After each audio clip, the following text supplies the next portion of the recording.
Guys, कैसे हैं आप लोग। आशा है आप लोग सब ठीक होंगे और खुशी से होंगे, हेल्दी होंगे। यहाँ तिवारी जी लेटे हुए हैं। आज वो मिल से बहुत लेट आए हैं, 9 बजे आए हैं और रेस्ट कर रहे हैं। यहाँ 9 बज चुके हैं। निम्मी खाना खा रही है और मुझे शूट करते देख के वो आप लोगों को खाना दिखा के इनवाइट कर रही है। यहाँ पर खाना खा के आके रेस्ट करने लगी है, क्योंकि इनफैक्ट सोने का टाइम उसके हो गया, 10 बज चुके हैं इस समय। और यहाँ पर देखिए, इस कमरे में सिद्धार्थ खाना खा के, क्योंकि ऑलरेडी 10 बज चुके हैं, तिवारी जी मिल में दोबारा चले गए हैं, वो कैरम लेके बैठा खेल रहा है। और यहाँ विम्मी आज सबसे लेट खाने बैठी है, और वो भी वो ऊपर मक्खन रोटी लेके ऊपर बैठ के खा रही है। तो उसको नहीं पता था मम्मी आ जाएगी। मैंने उसको कहा नीचे उतरो, ऊपर बैठ के बिस्तर पे नहीं खाना है। तो वो फिर गई उस तरफ बैठ के, वहाँ पर वो खाने के लिए ज़मीन पे नीचे बैठ गई है। और सिद्धार्थ को मैं डांट रही हूँ कि आधी रात को इस समय क्रिकेट कैरम लेके बैठा हुआ है खेलने के लिए। सिद्धार्थ बड़े बारीकी से अपनी कार का देखिए ऑब्जर्व कर रहा है कार को। बोल रहा है मम्मी इसमें देखो ना कितने स्क्रैचेस पड़ गए हैं। तो मैं बोली बेटा गाड़ी चलेगी तो स्क्रैचेस तो पड़ेंगे ही, रोड पे चलेगी तो स्क्रैचेस तो पड़ेंगे ही, घर में ही तो हम लोग नहीं संभाल के रख सकते हैं। बड़े ध्यान से घूम घूम के गाड़ी चेक कर रहा है।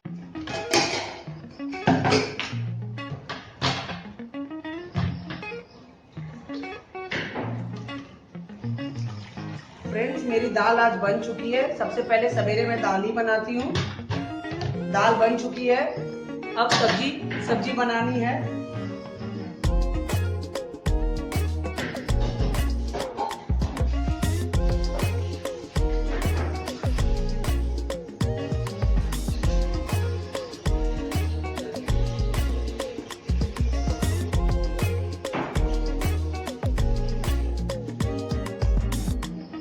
फ्रेंड्स, मैं एक ही कुकर, क्योंकि इंडक्शन बेस मेरे पास एक ही कुकर है, तो मैं उसी में दाल बना के उसको पलट के उसमें धो के उसी में मैं चावल चढ़ाती हूँ।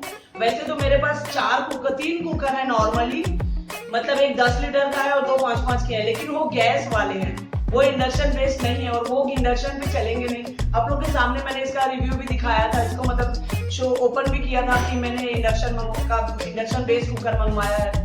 तो ये एक ही होने की वजह से फ्रेंड मुझे बार बार उसी को पलट के उसको यूज करना पड़ता है। और आप लोगों ने देखा है कि मैं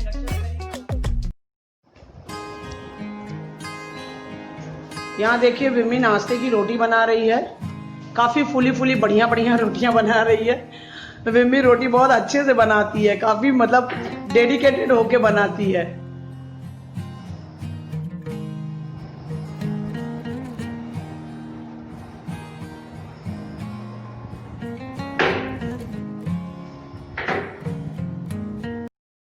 good morning friends, welcome back to my channel. कैसे हैं आप लोग।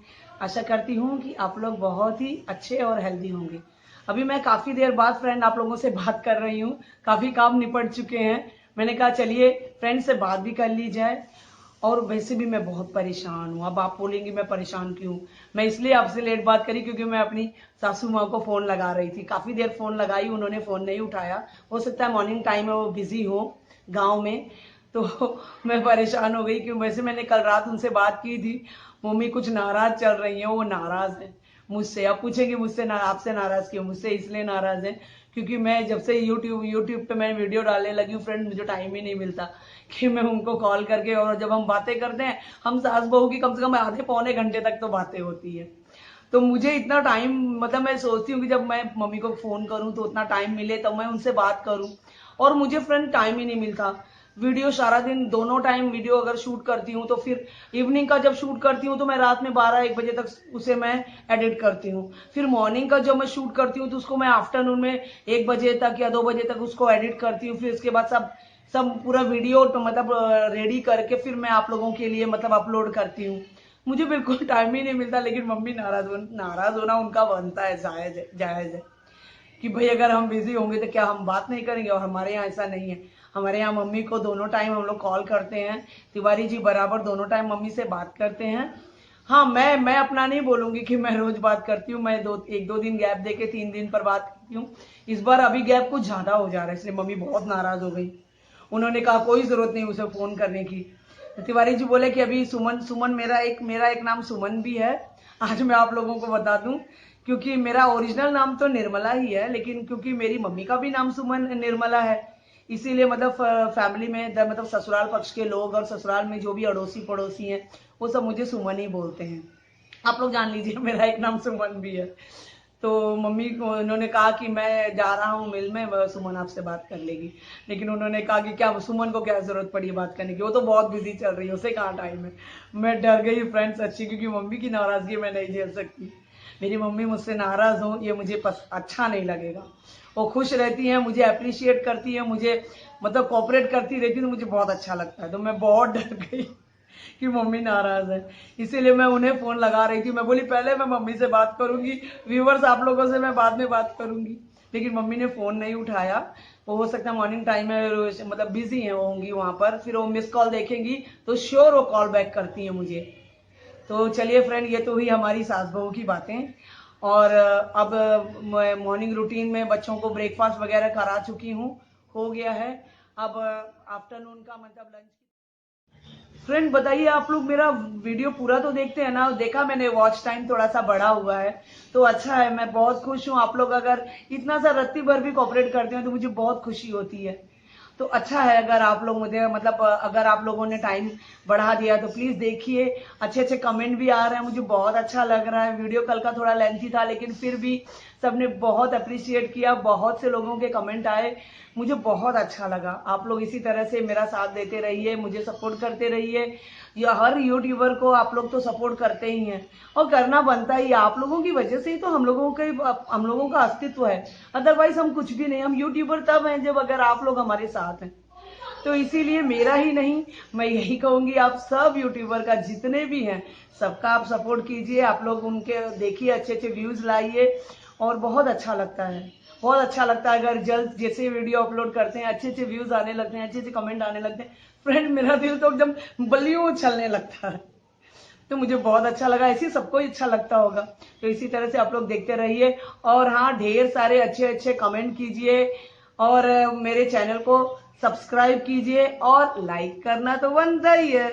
आप लोग लाइक कीजिए, लाइक भी आप लोग करते हैं, इसमें कमी नहीं है। जिस तरह से मैंने अभी नया नया अपना व्लॉग शुरू किया है, नया नया मैंने चैनल स्टार्ट किया है, उस हिसाब से तो आप लोग बहुत अच्छा, बहुत ही अच्छी मतलब कॉपरेट कर रहे हैं। मेरे सब्सक्राइबर भी काफी हो गए हैं, एटलीस्ट मतलब सभी 550 तो हो ही जाएंगे अभी एक दो दिन में। तो बहुत ही अच्छा परफॉर्मेंस मतलब आप लोग दे रहे हैं मेरे साथ, मुझे बहुत खुशी हो रही है। चलिए ज्यादा बातें ना करते हुए अब काम में लगते हैं। वैसे ही बातें बहुत ज्यादा हो गया, मैं बातें बहुत ज्यादा करती हूँ। चलिए अब आगे का काम देखते हैं। आज निम्मी के सिर में दर्द हो रहा है, बोली मम्मी मेरा सिर दबा दो, टैबलेट खाई हूँ उससे रिलीफ नहीं हो रहा है। मैं बोली ठीक है लाओ दबा देती हूँ। बोली मम्मी कम से कम आओ, इसी बहाने तुम मेरे पास तो बैठोगी, तुम तो मेरे पास बिल्कुल ही नहीं आती हो। मैं बोली फ्रेंड्स की अभी तुम लोग इतने बड़े बड़े हो गए हो और तुम लोग पहले छोटे छोटे थे तो मेरे आगे पीछे घूमते रहते थे, जैसे सिद्धार्थ मेरे ही पीछे घूमता रहता है। अब तुम लोग बड़े हो गए और आजकल की तो बीमारी हो गई ना, बच्चों की फ्रेंड मोबाइल हो गई है उन लोगों की। तुम लोग मोबाइल लिए सारा दिन बैठे रहते हो, मम्मी के पास आने का तुम लोग के पास खुद ही टाइम नहीं है। तो वही हंसने लगी, बोली मम्मी नहीं ऐसी बात नहीं, हम लोगों को अभी भी तुम्हारी बहुत ज़रूरत है। मैं बोली हाँ, बच्चों को तो हमेशा ज़रूरत रहती है। देखिए फ्रेंड्स, हर महीने मैं ये फॉर्चून के सरसों कच्ची घानी का ही ऑयल लाती हूँ और ये बहुत अच्छा होता है। वैसे भी हम लोग सरसों तेल ही हर चीज में डालते हैं, दैट मीन सब्जी भी उसी से मस्टर्ड ऑयल में बनाते हैं। प्लस मैं तो जब से मैंने सुना है कि रिफाइंड ऑयल से मतलब कैंसर वगैरह होने का खतरा रहता है, क्योंकि ऑलरेडी वो केमिकल प्रोसेस रहता है। तो इसीलिए फ्रेंड्स मैं तब से मैंने करीब 2-3 साल हो गए मैंने रिफाइंड ऑयल बहुत कम कर दिया। ऐसा बात नहीं है कि नहीं यूज करती हूँ, जहां पर मतलब जरूरत रहता है वहां पर करती हूँ, लाती भी हूँ, लेकिन मैं बहुत कम यूज करती हूँ, रेयरली। पराठे वगैरह बनाने में या तो देसी घी का यूज करती हूँ या तो मस्टर्ड ऑयल का। तो तिवारी जी को तो देसी घी और घी में ही अच्छा लगता है, तो उनके लिए उसी का बनाती हूँ। हम लोग मस्टर्ड ऑयल में भी पराठे बना देते हैं और कचौरियां वगैरह तो मस्टर्ड ऑयल में ही बनाती हूँ। ये महीने में मतलब करीब 5 पैकेट तो लग ही जाता है। तो ये मैं इसमें पाउच हमेशा मैं रिफिल पैक ही मंगाती हूँ। रिफिल पाउच मंगाने से हमारे बॉटल में चीज 40-50 रुपए एक्स्ट्रा लग जाते हैं, वो बच जाते हैं। तो अगर फ्रेंड पैसे कुछ बच जाए तो बुरा क्या है। तो मैं मेरा ये हर हफ्ते में नहीं तो 6-7 दिन में एक पाउच मुझे खोलना ही पड़ता है।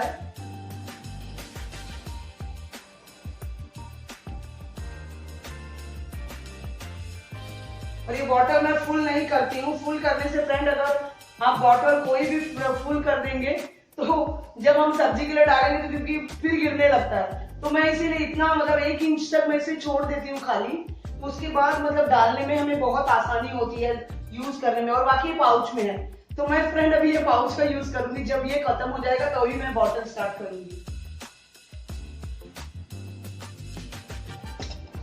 मेरी मसालेदानी के मसाले खत्म हो गए हैं, हल्दी पाउडर खत्म हो गया और जीरा खत्म हो गया है। तो वही पैकेट, क्योंकि मैं ला के मतलब पैकेट और सब कुछ एक्स्ट्रा लाई रहती हूँ, महीने का जितना यूज होता है उससे मैं एक्स्ट्रा ही लेती हूँ कि कभी नेक्स्ट मंथ में अगर लाने में देर हो जाए, क्योंकि सैलरी वाले लोग हैं, देर भी हो सकती है सैलरी मिलने में 2-4 दिन 8 दिन, तो मैं काफ़ी एक्स्ट्रा ला के रखे रहती हूँ। तो वही मेरा अभी तो ऑलरेडी महीना शुरू हुए आज 6 तारीख हो गई है, लेकिन फिर भी मेरा सामान चल रहा है क्योंकि मैं एक्स्ट्रा ला के रखती हूँ, अदरवाइज प्रॉब्लम हो जाएगी। तो यही मेरे डिब्बे के सब मसाले खत्म हो गए थे। और जीरा भी मैं एक्स्ट्रा जीरा ला के रखे रहती हूँ। और मैं मतलब एक्स्ट्रा जो रहता है साफ से अलग ही रखती हूँ, क्योंकि ऑलरेडी मसालेदानी का तो जूठा भी हो जाता है, बच्चे भी बनाते हैं, निम्मी विम्मी भी बनाती हैं, तो उससे जूठा। लेकिन साफ से मैं रखती हूँ कि कभी भी पूजा पाठ में या किसी भी चीज में या किसी को देना ही लेना हुआ तो साफ से रखे रहेंगे तो ठीक रहेगा, अदरवाइज सब जूठा हो जाए तो ठीक नहीं। और ब्राह्मण फैमिली को बिलोंग करती हूँ, तो अगर सब जूठा मीठा रखूंगी तो कौन कहेगा कि मैं ब्राह्मण हूँ। वैसे तो सब लोग साफ सुथरा ही रखते हैं, जो ब्राह्मण नहीं हुए वो भी रखेंगे ही, लेकिन उसके बावजूद मैं इस बात को खास ध्यान रखती हूँ कि कम से कम इन सब बातों को मतलब जूठा मीठा नहीं होना चाहिए, चीजें साफ सुथरी अलग से होनी चाहिए, ताकि हम पूजा पाठ में या कभी कोई मांगने ही आया या किसी को देना ही पड़ा तो वो अलग से साफ सुथरा मुझे दे। आप लोग सोच रहे होंगे कि मैं कॉपी लेके और चश्मा लगा के क्या कर रही हूँ, तो फ्रेंड बता दूँ, ये मेरी मंथली हिसाब की डायरी है और मैंने डायरी बना रखी है, यानी रेगुलर रोज जो भी खर्चे वगैरह होते हैं, जो भी स्पेंडिंग होती है वो मैं इसमें ऐड करती हूँ, लिखती हूँ और फिर मंथ के अंत में देखती हूँ कि कितना खर्च हुआ। ये बात अलग है कि कुछ ज़्यादा ही कोई ओवर बजट ही हमेशा हर महीने रहता है, लेकिन फिर भी मेरी क्योंकि हैबिट है, मैं उसमें डेली के खर्चे लिखती हूँ, प्लस मैं लिखती हूँ कौन सा सामान कितने दिन चला। इससे हमें एक आइडिया हो जाता है मंथली सामान लाने में, हमें पता चलता है कि कौन सा सामान कितने दिन चलेगा। वैसे तो ये हर मतलब हाउसवाइफ को पता रहता है कि कितना सामान लाना है, कितना खर्च करना है, कितना होगा, कितना बचेगा, लेकिन फिर भी मेरी हैबिट है, मैं उसे डायरी में नोट जरूर करती हूँ। तो वही नोट कर रही हूँ। और बीच बीच में सिद्धार्थ भी मुझसे बातें कर रहा है, तो वही मैं बोल रही हूँ कि मैं एक तरफ हिसाब कर रही हूँ, तो मुझसे बातें कर रहा है और बातें करेगा तो मेरा हिसाब गड़बड़ हो जाएगा। तो वो बोल रहा है मम्मी तुम क्यों इतना लिखती हो। मैं बोली बेटा ये बहुत ज़रूरी है, तुम बड़े होगे तब ये तुम बात समझोगे। फ्रेंड्स आज मैं देखिए आप लोगों से ये आलू और करेले के मतलब भरवा कलौंजी, हम लोग के यहाँ इसे कलौंजी कहते हैं, वैसे ये भरवा करेले भी आप कह सकते हैं। तो वैसे तो मैं करेला में आलू नहीं डालती, लेकिन क्योंकि बच्चे फ्रेंड खाएंगे नहीं और करेले, इसीलिए मैं इसको भरवा मतलब इसमें मैं आलू भी साथ मिक्स कर रही हूँ। मतलब आलू की ये मीडियम साइज मैंने ली हुई है, क्योंकि जब हम भरवा बनाते हैं तो हमें मीडियम साइज ही लेना चाहिए। मीडियम साइज लेने से वो अच्छे से आसानी से पक जाते हैं, और करेले भी मेरे मीडियम साइज के ही हैं। तो इसमें मतलब लेके हमने इसे धो के मैंने कट कर लिया है, साफ कर लिया है। अब ये ऐसे मैं इसे बीच में से चीरा लगा दूंगी इस तरह से फ्रेंड, और पूरा ओपन नहीं होना चाहिए ताकि इस तरह से उस तरफ मसाला गिर जाए। और मैं आलू में मैं इस तरह से 2 चीरा लगाती हूँ। 2 चीरा लगाने से मसाला अंदर अच्छी तरह से इसमें एब्जॉर्ब हो जाएगा और हमारे इसकी कलौंजी बहुत ही टेस्टी और यम्मी बनेगी। ये देखिए फ्रेंड, ये मसाला है कलौंजी का मसाला। हम लोग कलौंजी का मसाला बना के रखते हैं। मैं जब बनाने लगूंगी तो मैं आपके साथ रेसिपी शेयर करूंगी। वैसे ये एंड था, आज मेरा मसाला खत्म हो गया है। एक बार और मैंने आप लोगों से इसकी रेसिपी शेयर की थी, मुंह से ही मतलब ऐसे ओरली बताई थी। इसमें फ्रेंड मैं मतलब धनिया, जीरा, सौंफ और अमचूर पाउडर, लाल मिर्ची और लहसुन की कलियां, लहसुन भी डाला जाता है, और मैंने सरसों तेल में से मला हुआ और नमक और हल्दी, ये तो कॉमन है। तो ये मसाले में बना के ऐसे मतलब ऐसे मल के थोड़ा सा सरसों तेल डालने से फ्रेंड्स वो आपस में चिपक जाते हैं, तो मतलब गिरता नहीं है। जब हम कढ़ाई में बनाने लगते हो तो कढ़ाई में झड़ता नहीं है तेल में, और हमारा तेल खराब नहीं होता। तो इसको मैं इसमें सब भर के देखिए गाइस, यहाँ पर मैं कलौंजियों को छौंक रही हूँ और मैं अपना भगोना चढ़ा दी हूँ। और इसमें मैं, क्योंकि हम करेले की कलौंजी बना रहे हैं, इसलिए गाइस थोड़ा सा तेल ज्यादा ही लगेगा। और वैसे भी नॉर्मली जब हम कलौंजी या कोई भी भरवा सब्जी बनाते हैं किसी भी चीज़ की, तो अगर तेल उसमें ज़्यादा ना हो तो वो एकदम प्रॉपरली क्रिस्पी फ्राई नहीं होते हैं। और जब तक सब्जियों के ऊपर की लेयर एकदम क्रिस्पी फ्राई नहीं होती फ्रेंड्स, तो खाने का मज़ा नहीं आता। एटलीस्ट कलौंजी तो हम लोग इसी तरह से खाते हैं। तो देखिए मेरा ऑयल एकदम गर्म हो चुका है। और कलौंजी हमेशा आप लोग अगर जब भी आप कभी बनाएंगे भरवा, तो वो मस्टर्ड ऑयल में ही बनाइए। मस्टर्ड ऑयल का जो टेस्ट होता है वो कोई भी तेल उसकी बराबरी नहीं कर सकता। और मस्टर्ड ऑयल हमारे हेल्थ के लिए भी उसके भी बेनिफिट्स हमारे हेल्थ के लिए बहुत ज़्यादा होते हैं। तो इसके लिए देखिए, अब मैं जब इसमें मैं छौंका लगाऊंगी फ्रेंड, तो कभी भी हम ये भी एक टिप है कि जब कभी हम किसी भी सब्जी को छौंका लगाते हैं तो हम गैस को या इंडक्शन को कम कर देंगे। कम करने से नहीं तो हमारे उसके ऊपर छींटे पड़ेंगे और हम जलने का खतरा रहता है। तो देखिए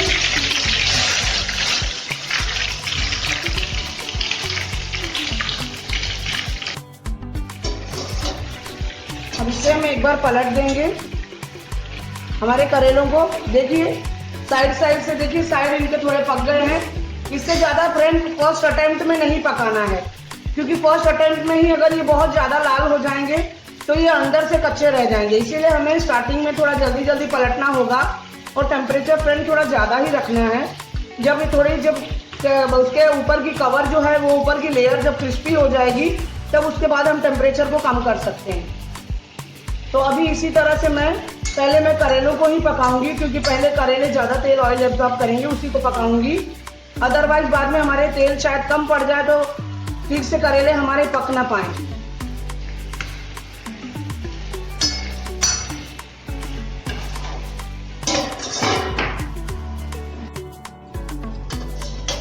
देखिए फ्रेंड, हमारी कलौंजियाँ अच्छे से पक चुकी हैं, देख सकते हैं आप लोग। आलू भी एकदम ब्राउन हो चुके हैं, क्रिस्पी हो चुके हैं, और करेले भी देखिए हमारे एकदम से पक चुके हैं। अब मैं अपने इंडक्शन को ऑफ कर दूंगी और अपने सब्जियों को ढक दूंगी। यहाँ देखिए फ्रेंड्स, यहाँ विम्मी अब इसकी बारी है।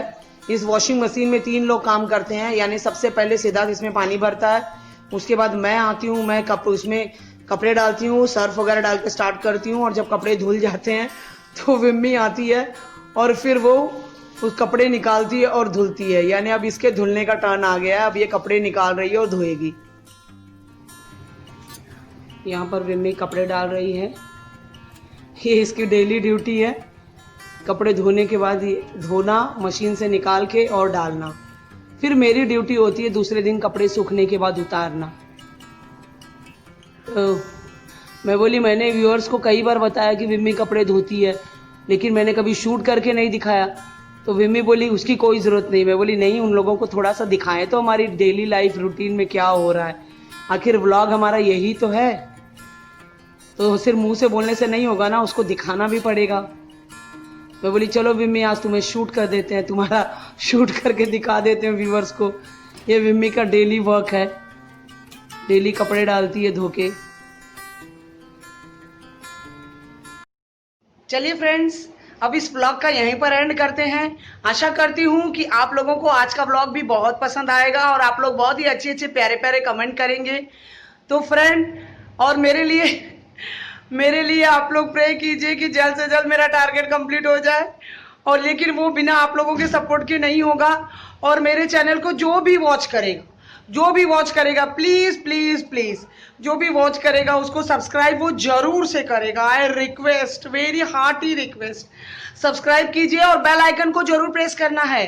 बेल आइकन को आप लोग प्रेस नहीं करेंगे तो फायदा क्या है? सिर्फ सब्सक्रिप्शन ही होगा, मेरे वीडियोस जो मैं डालूंगी वो आप लोगों तक तो नहीं पहुंचेंगे। इसीलिए फ्रेंड प्लीज बेल आइकन को साथ में प्रेस कीजिएगा और बहुत ही प्यारे प्यारे आप लोग शेयर कीजिए। प्यारे प्यारे लाइक कीजिए और शेयर कीजिए मेरे वीडियोस को, ताकि ज़्यादा से ज़्यादा लोग देख सकें। और पता है फ्रेंड, मैं आप लोगों से बातें कर रही हूँ ना, मेरी बेटियां साइड में खड़ी होकर देख रही है और हंस रही हैं, क्योंकि वो देख रही है कि मम्मी जिस तरह से हम लोगों से बात करती थी सेम उसी तरह से अपने व्यूअर्स से भी बात करने लगी।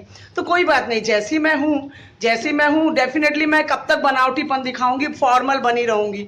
फॉर्मल बनना मेरे बस की बात नहीं है। तो चलिए, आई थिंक आप लोगों को जॉली नेचर पसंद आएगा। Jolly nature is a good nature. तो चलिए ज्यादा बातें ना करते हुए, मेरी निम्मी भी छुप छुप के यहाँ वहां से आ जा रही है, विम्मी भी छुप के देख रही है और बोली फाइनली मम्मी अपने असली रूप में आ गई है। तो चलिए कोई बात नहीं, ऐसे ये रूप अच्छा है, हंस के बोलना, आप लोगों से अपनी दिल की बात बोलना इज नॉट बैड। अच्छा, मैं वीडियो को यहीं पे एंड करती हूँ, फिर कल मिलेंगे बहुत ही अच्छे से प्यारे से ब्लॉग के साथ। Bye bye.